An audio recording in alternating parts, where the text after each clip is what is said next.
नमस्कार, ज्ञान गाथा में आपका स्वागत है। इस चैनल पर हम सनातन धर्म से जुड़ी कुछ रोचक और अद्भुत जानकारी प्रस्तुत करते हैं। हमसे जुड़े रहने के लिए हमें लाइक, शेयर और सब्सक्राइब अवश्य करें और सनातन धर्म को प्रवाहित करें।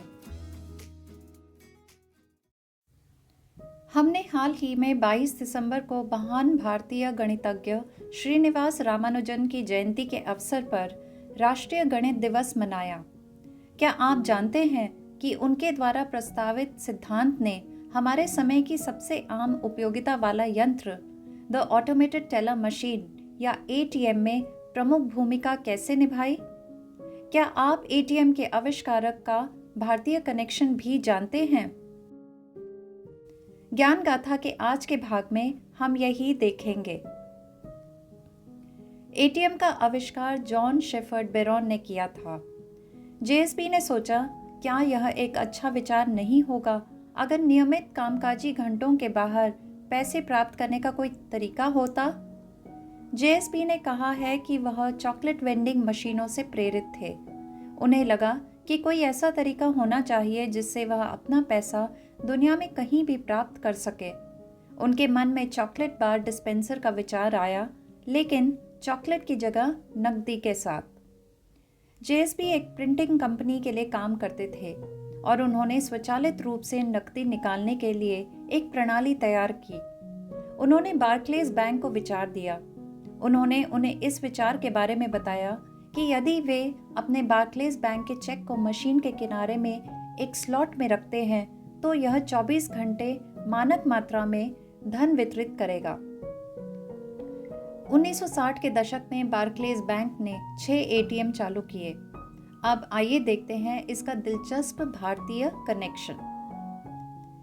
जेएसपी का जन्म 1925 में भारत के शिलांग में हुआ था और बाद में उन्होंने 2nd एयरबोर्न डिवीजन में भारतीय सेना में सेवा की, जहां उन्होंने गोरखाओं को पैराशूट करना सिखाया। उन्होंने भारतीय सेना नंबर को ध्यान में रखते हुए पिन का आविष्कार किया। उनका मूल रूप से 6 अंकों की व्यक्तिगत संख्या यानी कि पिन या पर्सनल आइडेंटिफिकेशन नंबर बनाने का इरादा था, लेकिन जब उनकी पत्नी कैरोलिन ने शिकायत की कि 6 बहुत अधिक थे तो संख्या को घटाकर 4 कर दिया। दिलचस्प बात यह है कि इस मशीन का निर्माण भारत के गणितज्ञ श्रीनिवास रामानुजन के काम के कारण संभव हुआ। 1887 में जन्मे रामानुजन के पास गणित में कोई औपचारिक प्रशिक्षण नहीं था, जिसके कारण वे मद्रास विश्वविद्यालय में आगे की शिक्षा प्राप्त नहीं कर सकते थे। मद्रास पोर्ट ट्रस्ट में उनके अंग्रेजी बॉस ने उन्हें ट्रिनिटी कॉलेज कैम्ब्रिज के प्रोफेसर हार्डी को लिखने के लिए प्रोत्साहित किया। ट्रिनिटी कॉलेज में उन्होंने विभाजन सिद्धांत या पार्टीशन थ्योरी दिया। तो यह सिद्धांत क्या है और रामानुजन के विभाजन सिद्धांत का क्या उपयोग है? आइए इसे समझते हैं। इस सिद्धांत में धनात्मक पूर्णांक या पॉजिटिव इंटीजर n का विभाजन किया जाता है और इसको उसके योग के रूप में लिखा जाता है।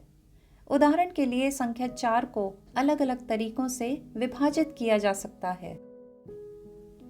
जब आप अपना डेबिट या क्रेडिट कार्ड मशीन में डालते हैं और मशीन को अपनी इच्छा अनुसार राशि देने का आदेश देते हैं, रामानुजन के विभाजन सिद्धांत का उपयोग करते हुए मशीन आपके पैसे को पहले विभाजित करती है, जैसे कि हमने उदाहरण में देखा, और फिर वही मशीन हमें वितरित करती है।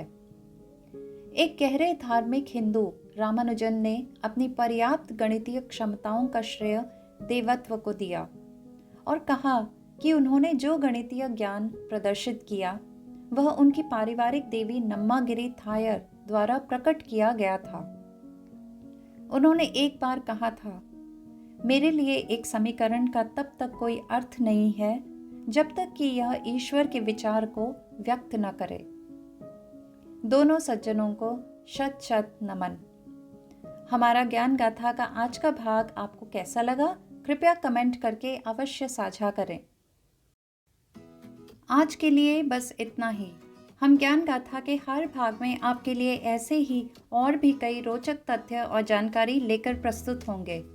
कृपया अपने प्यार और प्रशंसा को दिखाने के लिए हमें लाइक, शेयर और सब्सक्राइब अवश्य करें और बेल आइकन को दबाएं, जिससे हमारे प्रत्येक नई वीडियो की जानकारी आपको समय पर मिल सके।